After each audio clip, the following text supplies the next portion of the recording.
Het Cambuurjournaal wordt mij mogelijk maken door KKFH Kozijnen, nieuwnieuw.com Herenmode en Vierdag Vermogensbeheer.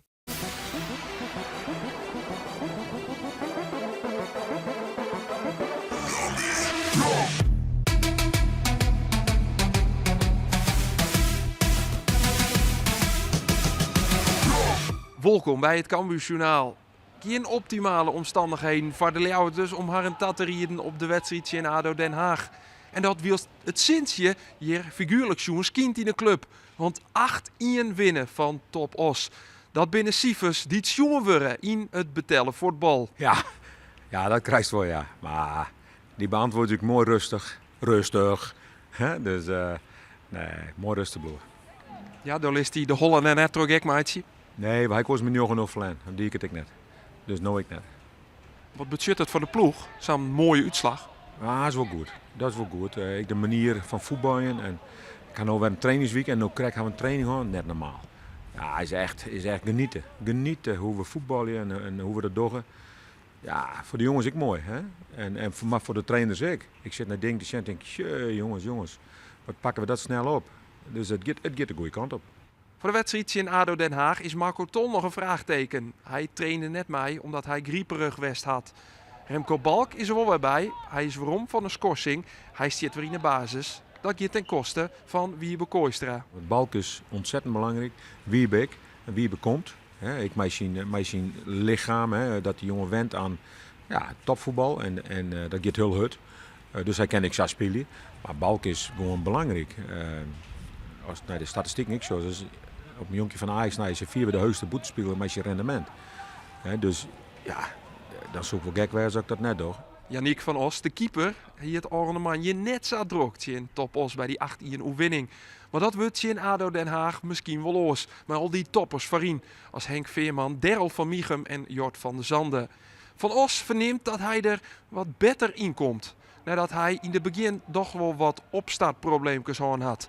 Voor een Brabander verhuizen naar Friesland, het ging hem net in de koude kleren zitten.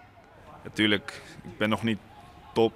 Ik maak ook stappen, maar ja, wat ik net al zei, ik kan nog wel veel beter. Maar ik zit lekker in mijn vel. Ik begin steeds meer op mijn plek te komen hier in Leeuwarden. Dus dat heeft allemaal een beetje met elkaar te maken om optimaal te kunnen presteren natuurlijk. Je zei, ik begin ook een beetje op mijn plek te raken hier in Leeuwarden. Hoe is het voor een Brabander in Leeuwarden? Ja, weet je, de mensen zijn niet heel vriendelijk, eigenlijk vanaf dag 1 al.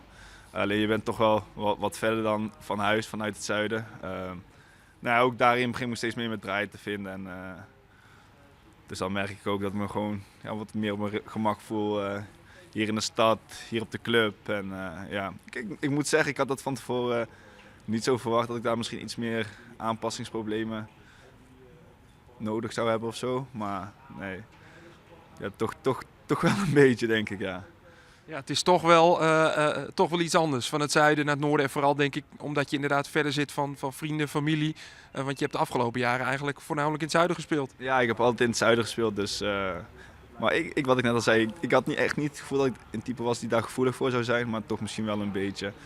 En alles heeft weer met elkaar te maken. Weet je, als de club goed presteert, die presteert zelf goed, dan is het persoonlijk ook makkelijker. En dat is even voor een wisselwerking. En nu zie je ook, we presteren goed. Dus dan is het voor mij, aan de andere kant ook heel makkelijker. Marco Tol is net fit genoeg om in de basis te beginnen. Hij zit op de bank en wordt vervangen door Floris Smant. Verder, zoals onkundige, Balk van Kooistra. Cambuur op bezitten in het Bingo-stadion. En de thuisploeg willen wel een fel potje van meidje. Dat zullen we hier onder tackle van Bart van Hintem. Die het voortdurend de gele kaart krijgt van skiertzuchter Erwin Blank. Een vrije trap op een mooi plak dus van Cambuur. Van Kaam krijgt hem waarom van Brijs, slingert hem voor. De kopbal van Bergsma. Dit krijgt Njonken de goal van ADO. Het eerste gevaar van de wedstrijd dus van de Leeuwarden. Cambuur dat gevaarlijker is in de beginfase. Het meeste balbezit had. En ze uit en terug een mogelijkheid krijgt. De voorzet van Kaskili. De bal komt voor de voeten van Verder de Jong. Die maakt je meer uithellen. Hij zit te wild. Njonken de goal van ADO. Aan de andere kant is de thuisploeg benamelijk gevaarlijk via standaard situaties. Hier is het Milan Smit die de bal voortkopt voordat Daryl Werker erbij kan. Dit wordt ten koste van een hoekskop. De corner van Daryl van Mieghem komt bij de eerste peel voor de voeten van Jort van der Zande. Maar het is verder de Jong die de redding brengt. Dan een scrimmage en uiteindelijk het voorthelien van Sekou Silla. Van der Zande, hij dus dicht bij de openingstreffer. Maar het gevaar van ADO komt echt bijna uit standaard situaties. Hier is het op een ei Milan Smit die het verdieren het Sinstientje bijdraagt. Onvallend doch de clubtopscorer van Cambuur dat hek. Want hier had er de bal en stuurt er Remco Balk de Jip-10. Nou is dit dan de 1-0 van Cambuur. Balk om de keeper in. Maar Van Hintem kan redden. En zo bleef het bij 0-0. Maar Balk hier de 1-0 op zijn squon.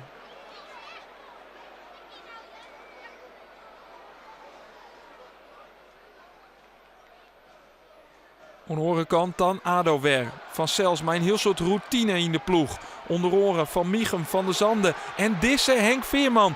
Maar het schot, de redding van Floris Mant, de rebound. Het is op de fjouwe kant een meter kap en draaien. En uiteindelijk de redding van Yannick van Os. Maar Henk Veerman, de topscorer van ADO, echt dicht bij een doelpunt.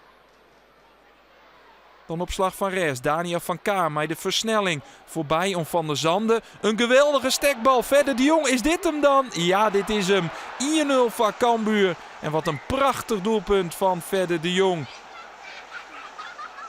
Feest in het uitvak dat mij 400 fans goed vult is. Maar let op deze mooie stekpaas van Van Kaam. De goal van de Jong komt echt voor een grutpad op het konto van Van Kaam. Prachtige actie. De tweede helte dan. Dit Cambuur voortendaallijks onvallend begint. Het schot van de Jong, dat ketst oor. Maar de Leeuwers zitten er bovenop. En hebben we de bal voortendaallijks alweer waarom. Bersma, vind je Silla. Hij met de voorzet en bij de eerste peel Roberts Ulrikis. Maar de boetenkant van de scoer maakt het hij de 2-0. We zijn nog geen minuut ondergang in de tweede helte. En het is de derde wedstrijd op Riegen dat Ulrikis scoort. Dit mij Cambuur net meer voortjan. De ploeg van trainer Henk de Jong op rozend in de nummer 3 van de eerste divisie. Maar ja, je weet dat ADO nou komen gaat. Hier de voorzet van Mieghem. Komt de bal voor de voeten van Klas. Maar dit schot, dat wie net bepaald klasse. Want dat gaat 4 uur. Dan een wissel. Silvinho Essayas komt in het veld bij ADO. Een lange middenvelder die het voor het eerst zo'n lange tijd weer speelt na een blessure. Wilst Veerman hier mij een kopbal. Nou ja, echt dichtbij komt hij net. Het is meer een speldenpripje van ADO. Van Kaam. Weer mij zijn actie. Speelt de bal wat te 4 voor een minuut. Maar Essayas, die komt je wel heel wild in. Wat doet Skiertjochter Blank. De rode kaart van de man die het nog geen 4 minuten op het veld staat. En eerlijk is eerlijk, die rode kaart is terjochten. Essayas naar de kant en ADO met Sieman verder. Dan komt er rond de vark de Leeuwen tussen. En die matte dit uitspelen, Soenie Sisse. Ulrikis, hij is net de vlugste, krijgt wel help van Smit. Ulrikis voor eigen succes. En het is nog een heel aardig schot. Dat redden we het door Nikima, de keeper van ADO. Intussen is het Haags kwartiertje dan uiteindzet. Maar wat kan de thuisploeg daarin? Kan ze het nog spannend meidje? Henk Veerman, mooi hakje op Sierenveld. Van Mullen met de tril en Blank wiest voortendaallijks naar de strafschopstip. Een gele kaart van Mullen en de kans voor ADO om weer om te komen in de wedstrijd. Het is lastig te zien dat het een strafschop is. Maar het liek het wel zwier bestraft door de skiertjuchter. Veerman met de strafschop. Het is vanzelfs een kort keusje van de Volendammer die te staan op 2 brengt. Maar echt spannend wordt het net meer. Cambuur loekt de overwinning hoe de streek en wint voor het eerst zo'n 28 hier in Den Haag. Nee, dat wist ik net. Maar ik ga gewoon pikken spelen met Cambuur, dat wonnen we net. Maar nu winnen we wel. En we maken 2 prachtige goals. Alleen nog, maar de 10 man maar wat beter uitspelen. Maar dat zei ik van de week weer het 18. En nu wordt het 2. En met hun fysieke kracht en erin pompen, hier is het toch nog lastig.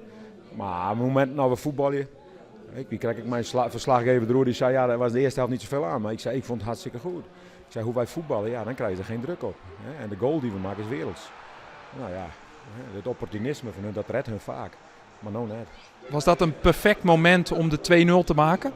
Ja, denk ik dat is perfect. Omdat wij hebben in de rust gesproken dat we moeten meer geven in de tweede helft. En niet go back in defense. Maar ga voor de tweede of derde goal. En dat is heel belangrijk voor mij en voor het team. Normaal gesproken, de afgelopen maanden, moest jij je dan gaan melden bij Jong Oranje, want dat is een interlandperiode. Je zit nu niet bij de ploeg. Voor Cambuur positief, want je kan meedoen tegen Roda. Maar baal je daar zelf stiekem dat je er niet bij zit? Ja, het is altijd balen natuurlijk. Je wilt uitkomen voor je land. Maar ja, wat je zegt, we hebben ook een heel belangrijk potje zondag tegen volgens mij de tweede plek, denk ik. Dus ja, dan, als we daar weer 3 punten pakken, dan doen we hele goede zaken. Dus daar ben ik ook enigszins wel blij mee dat ik die gewoon mee kan doen. En goede zaken docht Cambuur de laatste week Savisa, want het is van het Rjochter naar het linkerrichtje gien. Het zesde plak is nou het stek dat de ploeg van Henk de Jong stiert met 23 punten uit 14 wedstrijden. Boppien is Willem II naar je koprenner. Topos is nog altijd de hikkensluiter. Het houdt maar net op met de oefenings van Cambuur. Ek in Den Haag wordt woen. Volgende week ben we er weer op Manje, want dan speelt het Cambuur op Snijn in Roda JC. En dan. Het Cambuurjournaal waard mij mogelijk maken door KKFH Kozijnen, nieuwnieuw.com Herenmode en 4 Vermogensbeheer.